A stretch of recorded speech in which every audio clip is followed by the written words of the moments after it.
Welcome back to the Pick'em Show for the NFL season. This is week 2. We are recapping week 1 first. Andrew, how are you? I'm doing great, especially after week 1. I think I had a pretty good record compared to you. You did, definitely. Let's see. So, first game, Texans Chiefs. You got it right. I got it wrong. We almost got the back door. Didn't happen. I picked the Falcons in that Seattle matchup. Terrible decision. So you get the win there. You took the Ravens. I mean, that game wasn't even close. The Browns looked atrocious. I mean, we watched some Baker Mayfield yesterday. Yep. I think they'll bounce back. I don't know. We'll see what we agree with later. But the other game, the Bills at the Jets. Jets at the Bills. I picked the Bills. I don't know why you like the Jets so much. I hope you realize now that they're trash. But yeah, got that one wrong. And then we have the Las Vegas Raiders and then the Carolina Panthers. We both got the Raiders, so goodbye us there. Chicago at Detroit. DeAndre Swift is the only thing I can say to that one. That was that lost me a fantasy matchup, as you know. Not happy about it, but I don't know. Did that lose you an actual betting matchup as well? It did, yeah. I mean, I'm just trying to erase that from my memory. It never happened. Just clarifying it for everybody. Yeah, thank you. So Indianapolis at Jacksonville. So Jacksonville wins the game outright. Obviously, the Colts did not cover the 7. A little bit of a surprise. Minshew looked very good. So maybe Jacksonville surprises some people. I don't know. We'll see. But Green Bay at Minnesota. I took Green Bay. You went with Minnesota. Aaron Rodgers revenge tour 2020. Looking good so far. Miami at New England. Both took New England. I think they won by 10. They had to cover 7. Philadelphia at Washington, man. What happened? What happened?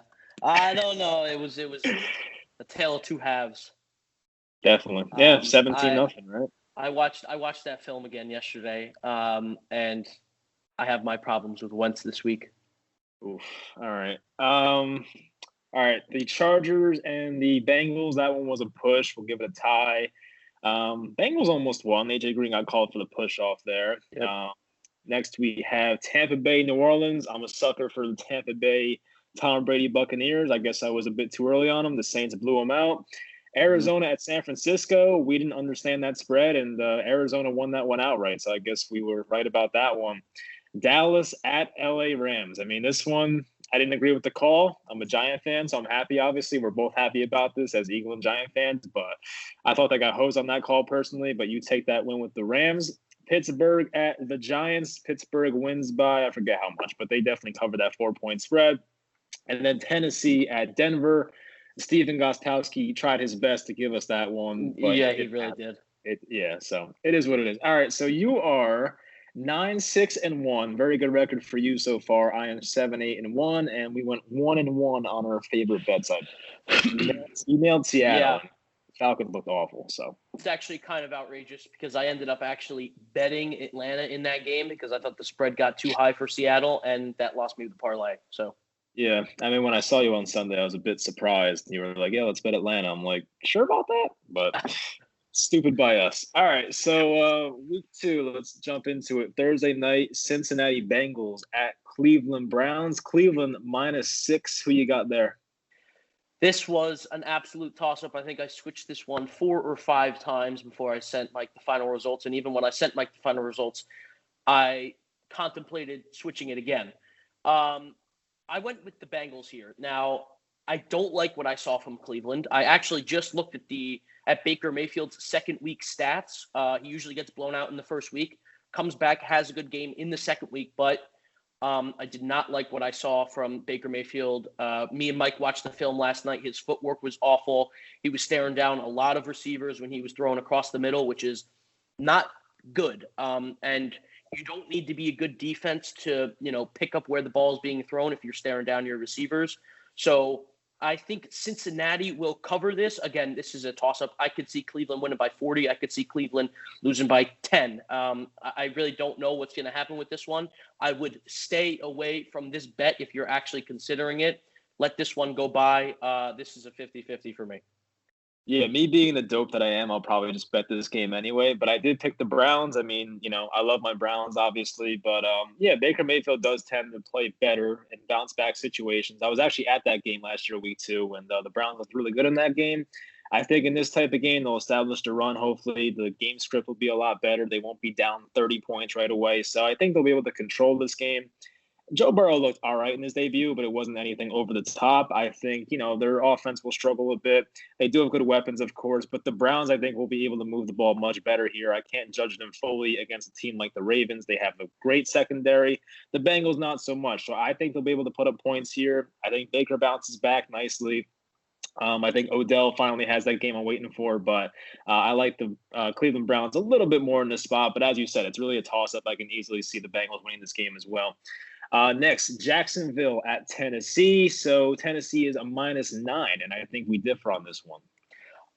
Yeah. I'm one of the people that was an idiot and thought Gardner Minshew might have been a fluke last year. He was phenomenal in that game against the Colts. Again, a lot of games were at 1 o'clock. I didn't watch every single throw from that game versus the Colts, but I went back and I watched him, and he looked great. I think 9 is extremely high, especially for a Tennessee team that really just didn't seem to get anything going. Yes, they missed 4 field goals. It should have been a higher score than it was. But then again, I didn't really see anything from Ryan Tannehill that, popped out of the screen for me either. I think for Vegas to put this at 9 is a little much right now. I would probably start it at a 6 or maybe a 6.5. A touchdown, I think that would be a good spread.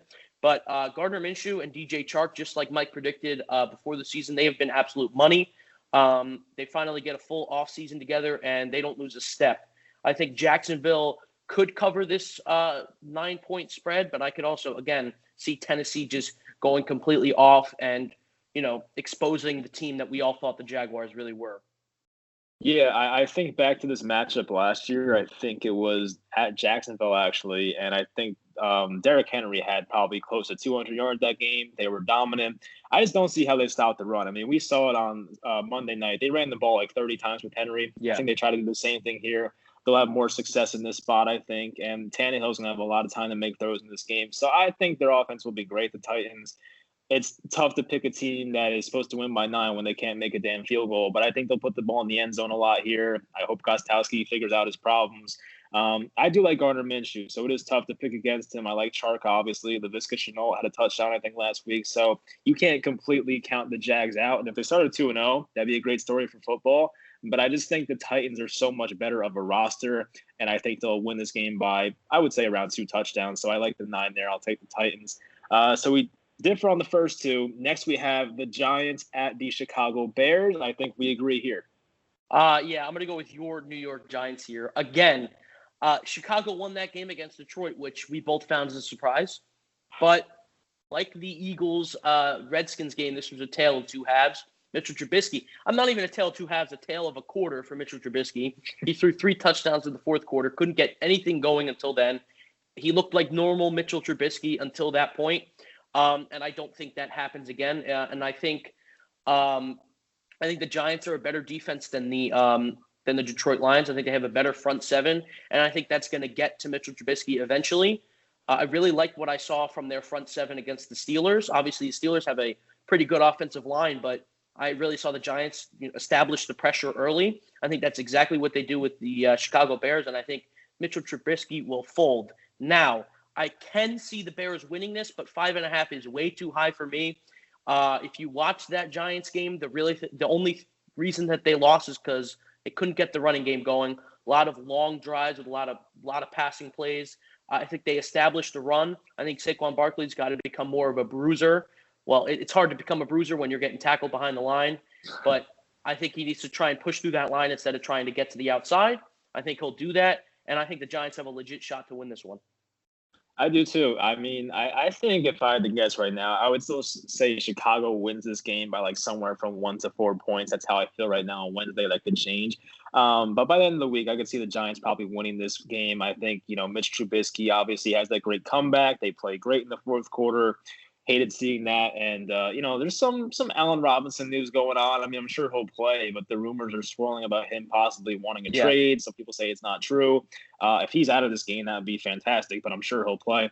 But I do pick the Giants ultimately. I liked a lot of what I saw from the new coaching staff on Monday night. I mean, the offense looked pretty good for the most part. They do have to run the ball a lot better, and the offensive line has to block. But I think I agree with you. Saquon Barkley has to be more of a bruiser. He can't dance around there as much, and I know it's not really his fault, but I think they'll fix the running game a lot better this week as compared to what it was last week. And I think the Giants' defense against the Bears, I mean, outside of Robinson, Anthony Miller, I don't really fear the running game too much. I mean, Montgomery's whatever. I took him in fantasy because he gets volume. That's great, but he's whatever to me. But, if you keep Allen Robinson in check, I think they'll be all right. So I think the Giants will either cover or win this game, in my opinion. Next, we have the Atlanta Falcons, those terrible Falcons at the Dallas Cowboys. Dallas is a -5. We agree on this one, I believe. Yeah. I really don't like going off of rosters, which is why I went with the Rams last week against the Cowboys, because I think they have a better chemistry, more built team.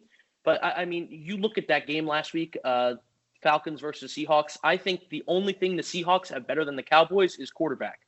And other than that, they have every single position better. And I think they absolutely blow the Falcons out of the water. I don't know why this, line is so low. I mean, I could understand it because the Cowboys tend to underperform. And I think if they don't somehow win this game by 2 possessions, maybe 3, then I think there's something seriously wrong with that offense. There's something seriously wrong with Dak Prescott. I think this is a big game for Dak Prescott and his future hopes of an extension with the Cowboys. I think Jerry Jones is going to be watching this game because, again, you look at these 2 rosters, there's nothing to compare them to. Dak Prescott's a better quarterback than Matt Ryan. We know Matt Ryan as the garbage time king. That's exactly what he was against Seattle. He was down by a lot and started coming back in the fourth quarter when, he didn't really need to because it was unnecessary at that point. You look at these 2 rosters, this should not be a close game whatsoever. I'm not going to tell you guys to actually bet this one because, again, the Cowboys are completely unpredictable at times and they tend to underperform quite a lot. But I think this should be a pretty easy spread pick for me. Yeah, I like Dallas a lot here. I mean, the only concern I have, of course, is Dallas's secondary is a bit iffy these days, and covering Julio Jones and Ridley is going to be a concern. Even Hayden Hurst, and I think Russell Gage had like 10 catches last week, but that might be tough for them. But I think when you look at Atlanta's defense and stopping the Cowboys, I don't know how they stop Zeke consistently. Chris Carson looked phenomenal against them. I don't know how they stop the 3 receivers they have. So I will take Dallas. I do think they win by 7 to 10 points, maybe even more, honestly. I just don't trust the Falcons defense at all. I thought they could be average this year. It is not looking like that whatsoever. So I do think that the Cowboys win this one pretty easily. Next, we have Denver, the Broncos at the Pittsburgh Steelers. It is Pittsburgh -7. I believe we differ on this one. Yeah, I think you went with Drew Lock and the Broncos here. But again, I'm going to refer back to film because, week 1, I didn't have any really film to go off of. But now in week 2, I got a lot of stuff. Just off the naked eye, you can see Drew Lock just wasn't clicking right with something. A lot of his throws were off. His footwork was decent, but for some reason he was overthrowing, underthrowing, doing everything. And I really liked what I saw from Ben Roethlisberger and the Steelers. Other than that first drive for the Steelers, Ben Roethlisberger was money. I mean, all his passes were really almost contested, and he was throwing them right on the money. I really liked his connection with Juju Smith-Schuster. I think that's a real connection. Obviously, Schuster had 2 backup quarterbacks throwing him the ball last year, so I really like that matchup. But AJ Bouye, I don't know the status of him this week, but if they don't have him, I really don't see who can cover Juju. And then whoever's covering Juju, I can't see anybody covering Deontay Johnson. I liked what I saw from him in the second half of that game. I think he's like really, really good. Great fantasy pickup. I think you saw Mike's video. He was one of the sleepers. Listen to Mike, he'll do you well. But again, I just didn't see anything eye-popping from Drew Lock and the Broncos, and they're facing a lot better of a defense in the Steelers than they were the Titans. Yeah, those are a lot of good arguments. I think there's a lot of throws in that game that Drew Lock wishes he had back. I mean, he missed a couple of deep balls that easily could have been 14 points for them. So I think he'll make more of the throws this week. I mean, I trust Denver's defense. I mean, I like the Pittsburgh's defense a lot more, but I do trust their defense. They don't really have a running game now. I think James Conner might be out. I know Benny Snell looked pretty good last week, but still, I don't really know how much I trust Benny Snell. And covering these Steelers receivers will be tough, but I do think the Broncos offense will get things going here. I see it more as like a 24-20 type of game. I think the defenses will show up here in a pretty nice way. But I do expect Drew Lock to be better. I think Roethlisberger looked very good last week. Of course, the first quarter, he was a bit off, I'm not going to lie, but then he got better. They'll put up points, the Steelers, but I do think the Broncos will keep it close here. So I have them losing by less than 7. But I do think Pittsburgh ultimately wins this game. Next is the Minnesota Vikings at the Indianapolis Colts, who disappointed us last week. The Colts are a -3 in this game, but I think we both like the Vikings here. I don't understand why the Colts are -3. If you watched both of those games, the Colts didn't face a good defense at all, and Phillip Rivers still threw picks.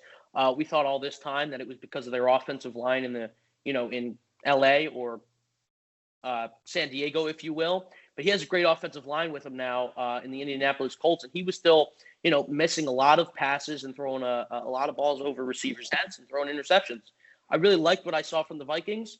I think their defense is a lot better than what they showed against the Packers. Aaron Rodgers made a lot of great throws in that game. Don't think that happens again. Again, there was a lot of great pressure being on Rodgers that game and a lot of good defense from the secondary. A lot of those nice catches from Devontae Adams were very contested. I don't think that happens to them with the Indianapolis Colts. And I really see them winning by 10 points here, the Vikings. Yeah, it's hard to like the Vikings defense after, putting 40 points on them basically. But Rodgers made so many dead on accurate throws in that game. It was crazy. I just don't see Phillip Rivers doing that same thing. I think they'll get pressure on him. Maybe Yannick Ngakoue gets a couple sacks in this game. We'll see. But I think the Vikings offense will move the ball enough. I think the running game will be fine here. Of course, Adam Thielen, your guy, he'll get involved here. So I like Minnesota to win this game by at least a touchdown. And I know it's at Indianapolis. There's no fans. I really don't care about that. I think it's a dome stadium, good environment. I think the Vikings offense will be fine here. And honestly, if Indy goes to 0-2, there's going to be a lot of questions about Phillip Rivers and was it the right move and things like that. So that will be interesting to see how that plays out. Even for Minnesota, if they go 0-2, because I think it's Kirk Cousins' last year on his contract. Next, we have the Carolina Panthers at the Tampa Bay Buccaneers. Tampa Bay is a -9, a big number here. Who you got? I got the Panthers here, but I do want to clarify. I am not with any of this. Tom Brady is too old crap. It's the first time he's been with a new system for 20 years. Give him a break. He's not going to connect with all his receivers in the first week, especially with no preseason. The O-line didn't have any time to set in because, again, no preseason, no OTAs. But I am going to take the Panthers here because I do think it's going to take maybe another game or two for the Buccaneers to really figure things out. I really like their defense, the Buccaneers, early in that Saints game. But I feel like early the Buccaneers didn't give them the offensive support that they needed, and the game kind of trailed away from them at the end. 2 interceptions for Tom Brady. Again, everybody relax. He's fine. I didn't like some of the throws that he had, but again, new offense, new wide receivers, new coach. He hasn't had that in 20 years, so give him a break. But I do think -9 is a lot. I really like what I saw from Carolina against the Raiders. I thought that game was going to be a lot, not as close as it was because I thought the Panthers had a lot of new stuff on their offense and defense, and I didn't really know how it was going to mesh. I thought Matt Rule had some questionable calls. I think he should have gave the ball to Christian McCaffrey more in the clutch. But again, no complaints there. He'll learn from that, and I think they cover a 9-point spread. I agree with you about Tom Brady. I think when you go back and watch that game, I forget the other interception, but one of them was a clear miscommunication that I think was Brady's fault, they admitted. But he also had 3 or 4 throws that were just perfectly dropped in the bucket that were either pass interferences or dropped. I think Scotty Miller might have dropped one, but he looked pretty good, honestly. So I think, as you said, as time goes on, that team will be all right. And I do think Tampa wins this game, but I agree that Carolina will cover here. Carolina offensively did impress me. As you said, Matt Rule's first game, but Robbie Anderson looked great. I don't think DJ Moore did much. I mean, McCaffrey did his thing. He looked good, and Teddy Bridgewater was fine. So Bridgewater's the type of quarterback that's going to keep the game close. He won't throw you out of it. I do think they ultimately keep this game close, and I still think Tampa Bay wins this game. They go 1-1. But Carolina, I mean, people thought they might be terrible this year. They seem like a competent offense. They have a young and talented defensive line. It's not the best, and their defense overall definitely needs some work. But I think offensively they'll keep it up. So I do think they'll keep it somewhat close. But I think the Buccaneers ultimately win this game. Next, we have the Buffalo Bills at the Miami Dolphins. I believe we both like the Bills here. Yeah, I do. I would have picked the Dolphins if Tua was in this game, but they did announce that Ryan Fitzpatrick is going to be back again. And I don't know what Brian Flores is thinking. If you watch that game, that could have been easily won if you had a guy like Tua who can really gunsling down the field. That was a lot closer than it really needed to be, and especially considering Ryan Fitzpatrick threw 3 interceptions in that game versus the Patriots and only lost by 10. But I do like the Buffalo Bills here. Again, I don't like what I saw from Josh Allen. A lot of questionable throws again from him. I do think that's a week 1 thing. He did throw his first game over 300 passing yards somehow. Could have probably had 400 in that game if he hit some of his throws in the middle and down of the field. But I do think Buffalo will do it here. I like Buffalo's defense a lot better, actually, than I like the Patriots' defense. I think the Patriots' secondary last year kind of overperformed. I don't think that's going to be the case this year. Matchup-wise, I really like the Bills against the Miami wide receiving core. I think they're going to get really physical with Devontae Parker, and I don't think they're going to really allow anything down the field, which is how I view the Dolphins could possibly cover this spread. I think Parker might have a hamstring issue too. I don't know if he's playing or not. I'm sure he will, but still, that's something to watch out for. But yeah, I mean, I still have that stupid Josh Allen play engraved in my mind where he overthrew John Brown in the end zone by 10 yards over. That was terrible. But if he can somehow limit the turnovers here, Josh Allen could be so damn good. But that's another topic. But for this game specifically, I do like Buffalo. I mean, Miami. They, as you said, they could have won that game at New England, honestly. I mean, take away the turnovers from Fitzpatrick, I think it's a very winnable game. But Buffalo's defense is better. I agree with that. And Buffalo's offense looked like they were just doing all right. I mean, they were fine. I know it's the Jets and they're terrible, but still, with Josh Allen's legs, it just adds just another element to this team. And, now you add Stephon Diggs to it, who had a pretty nice game as well. John Brown had a couple of big catches. So I think they'll find ways to move the ball. I still want to see how Zach Moss and Singletary do in the running game, but I think they'll be able to run on a team like Miami. I think Buffalo puts up a good amount of points here. Maybe back-to-back 300-yard games for Josh Allen, as crazy as that sounds, possibly. But not expecting it. But still, I do think Buffalo wins this game by a decent amount. Next, we have the San Francisco 49ers at the New York Jets. San Francisco is a -7. I think George Kittle is questionable here. I personally feel he'll sit out because why the hell are you going to risk it against the Jets? Yeah. And I think they have a couple of receivers out as well, so got to keep that in mind. But I think we both like the Niners here. Yeah, I'm gonna take the 49ers here. Again, you watch that game against the Cardinals. It happened last year. It happened this year. It's just some really unfortunate matchups in that game. They're really just not good matchup-wise, the 49ers against the Cardinals. That doesn't mean they're not a good team. Just means they don't play well against the Cardinals, and they only play them 2 times a year. They're playing the damn Jets. Again, I said the Jets were going to cover that spread last week. I was completely wrong. Yeah, the game they only lost by 10, but if you actually paid attention to that Jets-Bills game, that thing was ugly. Me and Mike were right to my left on that couch watching the game, and I swear I didn't see the Jets touch the ball offensively once in that second half. You could have told Crowder, though. Yeah, you could have told me that the Bills got the ball every single time, and I would have believed you because I didn't see the Jets touch the ball once. Now they're facing the 49ers defense, who's going to bring the pass rush more than the Bills did. Sam Darnold's going to have a rough game again. I really hope he bounces back because, again, I really like Sam Darnold. I just think the pieces aren't in place for him right now. But I think this should be another, Baltimore Raven-Brown game from last week. Yeah, I pretty much agree. I would have felt a lot more comfortable if the Niners had their weapons here. And this might be the type of game where Garoppolo airs it out more than usual. But I do feel bad for Darnold. I feel like he's in an impossible situation to succeed here. I mean, the Jets, they just, outside of Crowder, nobody consistent receiving-wise. Their offensive line is pretty shaky.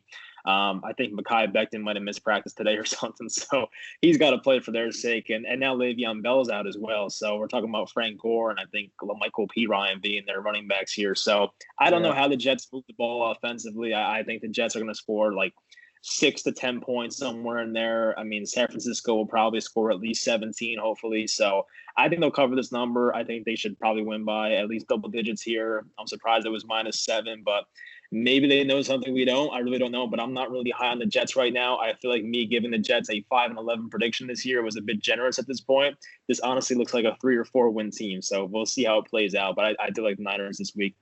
Next, we have the LA Rams. Your 2 favorite teams, I feel like, the LA Rams at the Philadelphia Eagles here. Rams are -1.5. I love the Rams because I love their coaching, but I'm going the Eagles here.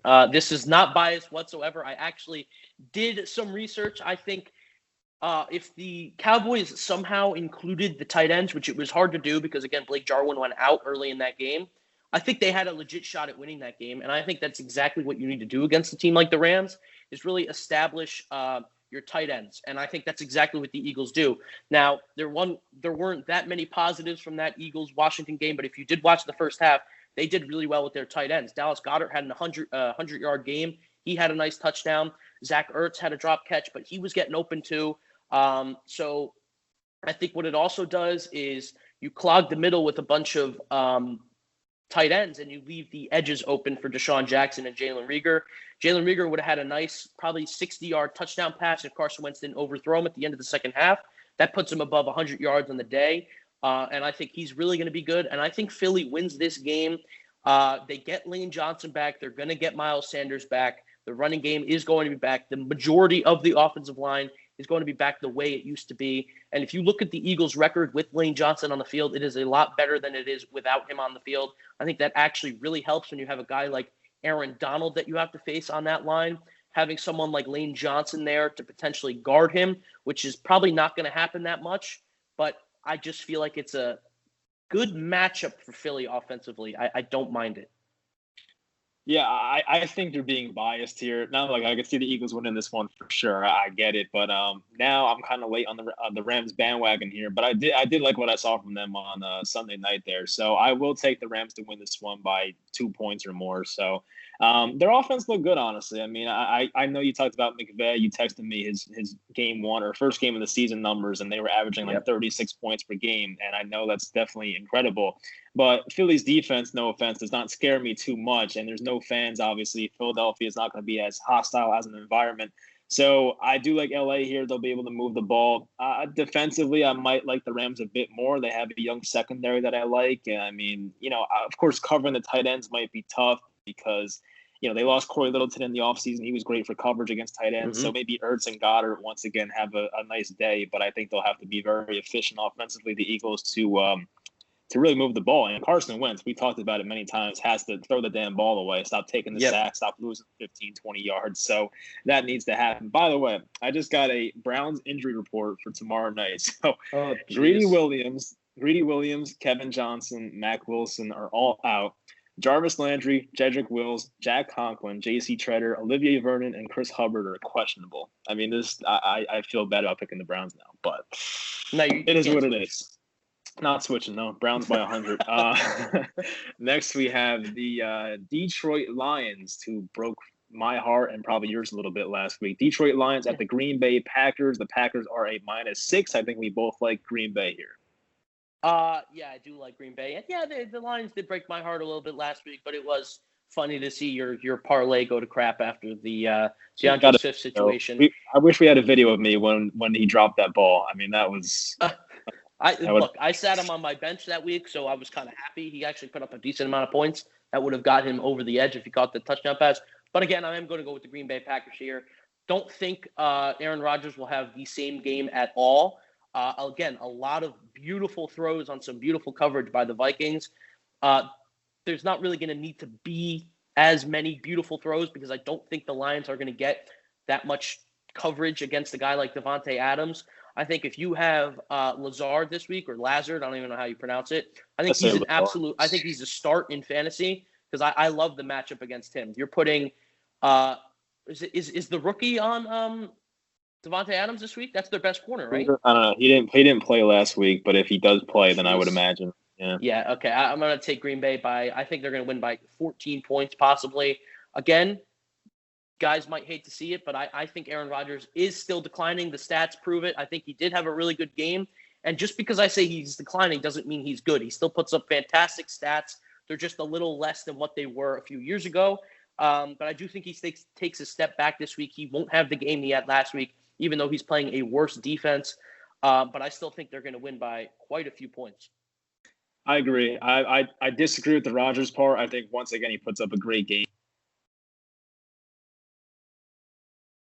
Just light a fire under him. Like, he just wants to prove people wrong. So I think, once again, no reason to fear the Lions defense too much here. I mean, hopefully for their sake, they get Akuda back and hopefully he plays, but I still think that's not enough. So, they have these random guys, Lazard and Valdez-Scantling, making some big plays for them. And I don't know who their tight end is nowadays. I forget the guy's name. Sternberger, maybe? I have no idea. But still, if he's open, Rodgers will get him the ball. So I do like Green Bay here. They'll be able to run the ball. I think defensively they'll get to Matt Stafford. I hope for my fantasy team's sake that Stafford has a nice week. Once again, hopefully it's a high-scoring game here. But 6 points is a decent amount. But I just think the Lions coming off that loss, I mean, if they won last week and they actually closed that game out the way they should have, I might have went with the Lions here, but just, I mean, it was terrible. Yeah. So I'm off the Lions now.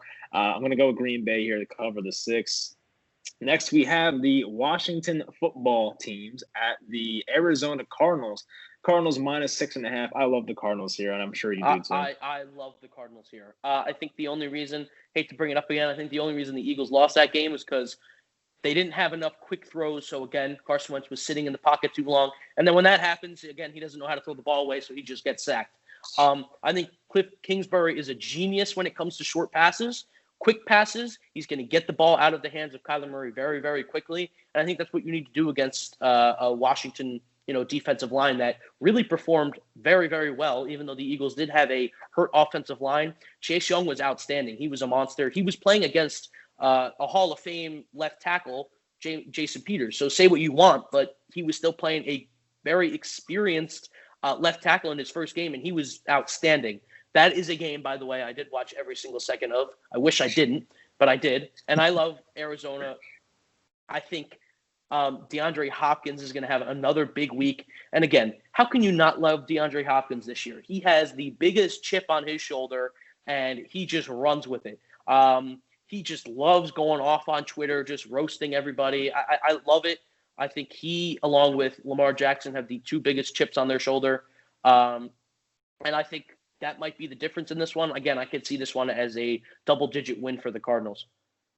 Yeah, if the Washington football team lost last week, I think this is more of like a 9.5 point spread, but they're giving them, some points here because they got that win on the comeback. And look, I know you're a big Eagles fan, but their offensive line was atrocious. And not like the Cardinals is that great. I mean, they're not the best, but they have basically a running back, and Kyler Murray that is just elusive as hell, one of the quickest players in football. It's tough to get to that guy, honestly. So you can get in the backfield all you want, but can you catch Kyler Murray is the real question. I think they'll put up a lot of points here. I don't really trust Washington's secondary too much. Look, man, DeAndre Hopkins, 14 catches. Michael Thomas might hold that record for only 1 year. I mean, talk about getting a bunch of catches in one game. It's crazy. So I think the record's now like 145 or whatever he had last year. But it is possible. You know what I mean? Especially with the quick passing offense they have. But I guess we'll see how that one plays out. But I like the Cardinals a lot here. They should move the ball. I'm not really a fan of the Cardinals running game in this one as a Kenyon Drake fantasy owner in a couple spots. Not really liking him too much. Hopefully he has a receiving touchdown or something like that. But I think passing the ball wise, the Cardinals will be pretty good in this one. I think Christian Kirk gets involved finally and does some nice things here, maybe a long touchdown. So I like the Cardinals here. Next, we have the Baltimore Ravens at the Houston Texans. The Texans haven't played in like a month, it feels like. But Baltimore is minus 6.5 here. I went with Baltimore, and so did you. Yeah, I like Baltimore more than I like Kansas City, and Kansas City played fantastic against the Texans last week. I think it was scary to see how Patrick Mahomes turned into less of a gunslinger and more into a game manager, which is just fantastic for his development. I really like what he did. He was just passing to the open receiver, a lot of checkdowns in that game, not forcing anything, which is what Baker Mayfield needs to stop doing. But again, that's another conversation for another day. Baltimore is just great all over the field. Their defense is great. Their offense is great. And I don't see anybody that's going to have the ability to stop Lamar Jackson on that Houston defense, especially if he gets outside of the pocket. I think this could be a big rushing week for Lamar Jackson. I don't think it's going to be as bad as the Browns game last week, but I do think it might be a 2-touchdown, possibly 3-possession game. I think Baltimore wins this one easily. Yeah, as a logical person, I wanted to believe that there is some regression coming for the Baltimore Ravens, but maybe not. This offense is just something we've never seen before. Maybe Michael Vick, but even then, I feel like it's better than Michael Vick was. So, this offense, until someone finds out a way to stop it, is probably not going to be stopped. And I do not trust the Texans defense. I know they got some good players in their front seven, but I don't trust the Texans defense at all. I think they'll be able to put up some points maybe, but once again, we watched Deshaun Watson and the Texans offense struggle against the damn Chiefs. What are they going to do against the Ravens who have a better defense, So They might struggle for points here. I think Baltimore will have no problem putting up points. I think this could be another ugly one. I think Baltimore wins by a lot here and definitely more than 6.5. So I will take them as well. I have a Next question we for you have, real quick. yeah, go ahead. Do you remember seeing? I just had one flaw that I saw with Lamar Jackson yesterday. He was like especially short arming the ball yesterday. Like he wasn't bringing his arm back at all. He was releasing here. Yeah, Lamar Is that Jackson, normal? he's the type of dude that can just flick his wrist. Remember that pass he had to Marquise Brown week 1 last year where it just literally looked Yes. like he Yeah, did he this was. and he went 50 yards? Yeah. I don't know how he does it. And we watched yesterday. We saw he had a pass to, I think, Willie Snead on that touchdown where he just flicks the wrist, fits it in between like 3 people perfectly. I don't know how the guy does it. And Lamar Jackson did have a bad throw to Mark Andrews on the first touchdown. He bailed him out with that one-handed catch. Yeah. But, like, I can't say anything bad about the guy. He's phenomenal. So I think we're witnessing greatness, and we got to go with it at this point. Next, we have the Chiefs at the Los Angeles Chargers. Chiefs are a -8.5 here. They haven't played in a while. I personally like the Chiefs. I think we both do. Yeah, I'm going to go with the Chiefs here. I like what I saw from the Chargers defense last time. They obviously got a lot of pressure on Joe Burrow, which is going to happen, especially if you have the Cincinnati Bengals offensive line. But you had to think going into that Zach Taylor was going to try and get quick throws because, again, he knew that, matchup was bad. And I think the Chargers did fantastic against their wide receivers. If you look at the Bengals wide receivers, they have a great wide receiver core. They got people that can go up and catch the ball. They got speed and a guy like John Ross. And I really like the way the Chargers defense played. I think they did get bailed out by a fake injury. But, again, I like the Chiefs a lot here. I think this is another situation where maybe if you see a Justin Herbert instead of a Tyrod Taylor, maybe this could be a little bit of a closer game. But I think either way, I would still go with the Kansas City Chiefs. Their offense is just absolutely scary to me. And I just mentioned it before. Patrick Mahomes went from a gunslinger to a game manager, so he can do both now. That's really scary if you're the Los Angeles Chargers. And I think Patrick Mahomes has a fantastic game in this one.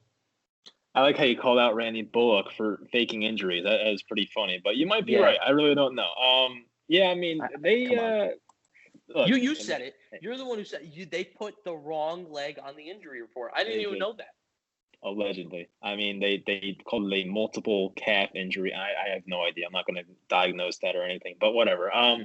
The Chargers offense looked about as I thought it would. They are not exciting. They're the most bland offense in the league, possibly. Austin Eckler, from a fantasy standpoint, I'm kind of concerned. I mean, Phillip Rivers is a god for receiving running backs. I don't think Austin Eckler had 1 reception last week. He might have had one, but like that was concerning for sure. But for the game, I think the Chiefs defense is good enough to get some pressure here. I mean, I'm sure Los Angeles will put up some points here, but the Chargers do have a good defense. Even minus Derwin James, we talked about it. Their secondary is still very dangerous. And yeah, you mentioned that they shut down a really good Bengals receiving core. Mm-hmm. I mean, AJ Green should have had a big game. Burrow overthrew him, and he had the touchdown called back at one point. But who's the slot guy? Tyler Boyd didn't do much, honestly. I don't remember his name being called. Yeah. I don't think Ross did much. I don't know if T. Higgins played. I have no idea. He might have been hurt, but still didn't hear his name either. So they did a good job against those guys. And they are tough, but like the Chiefs just have so many guys. Like, I don't care if you shut down Tyreek Hill. I don't care if you shut down Travis Kelce. Like, oh, there's Mecole Hardman catching a 70-yard touchdown. There's Sammy Watkins, who is only good in week 1, but maybe he finds a way to be good in week 2 as well. So I just think stopping this offense is near impossible. And don't forget, they have Clyde Edwards-Helaire, who I just remembered. I mean, yeah, now you got to stop the run too.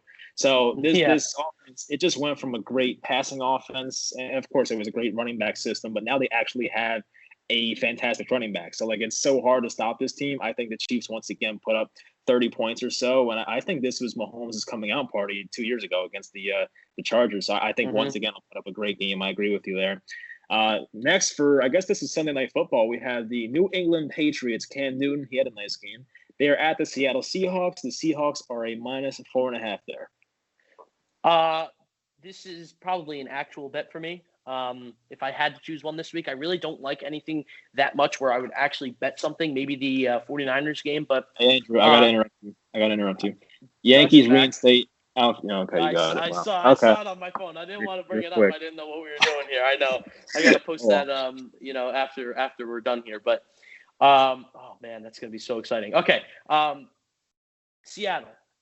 I like what I saw from Cam Newton yesterday, but I don't like the fact that they put up 21 points against the Dolphins, especially considering most of that Dolphins defense is pretty new. It didn't seem like they had that much chemistry. They just played really well, or the Patriots played really bad on offense. I would like to see more from Cam Newton, more in the passing game than the running game. I know he could do it with his legs. I want to see what he could do with his arm, especially deep passing, because I don't think he's very good at that. But I'm going to go Seattle here. I really, really like what I saw. Them is one of the worst offensive lines in the NFL, and they proved me wrong. And the same thing with the defensive line for Seattle. They got to Matt Ryan a few times there, and that's going to be a little different this week. Obviously, you're facing a quarterback like Cam Newton who can get out of the pocket and run more, so you might not bring as many people up. But I do think Seattle will win this one. And if I had to bet one this week, I think I would go with Seattle. Well, you got to bet two. We need two favorite bets, so you better start thinking about another one. But Yeah, I agree with you.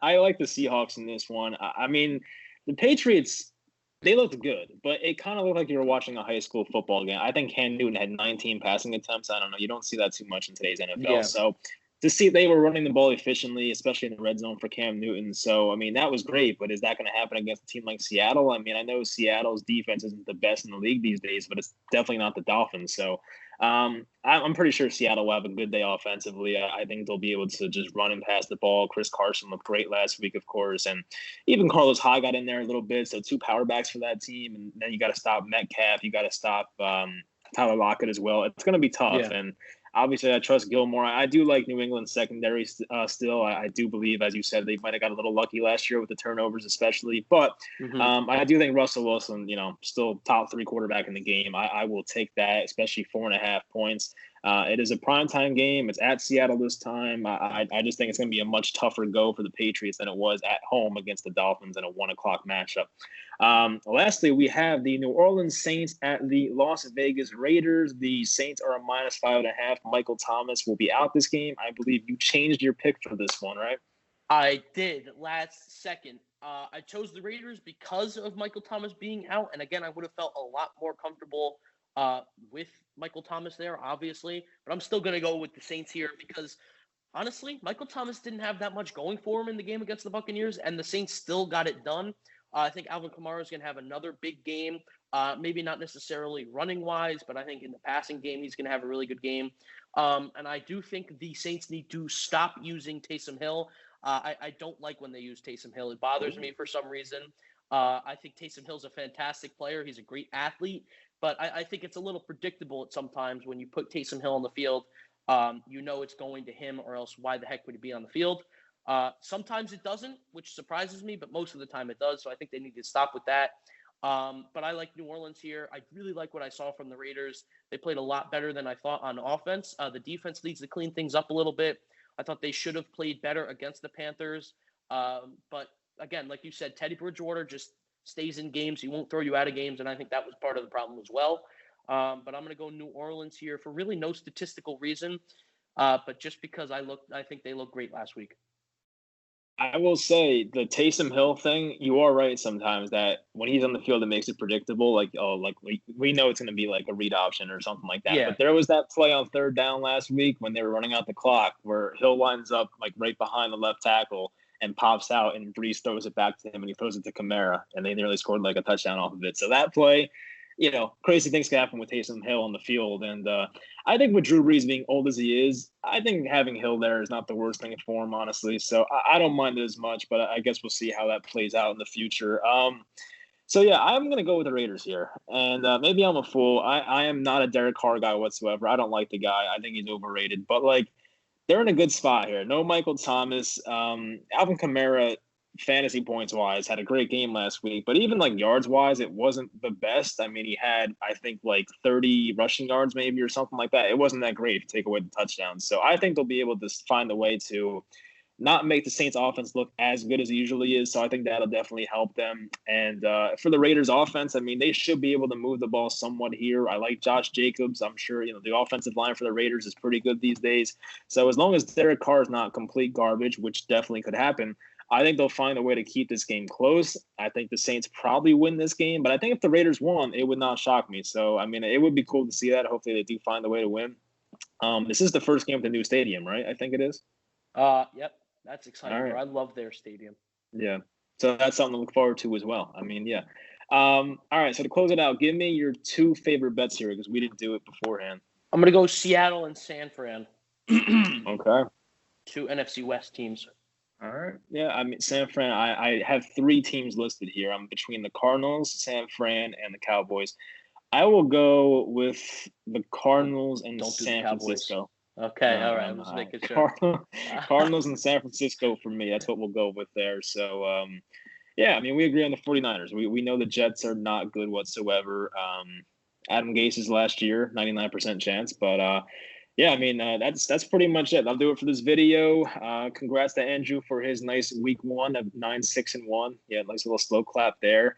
Hopefully I get him this week. And hopefully you guys enjoyed this video. And we will talk to you next week. See ya.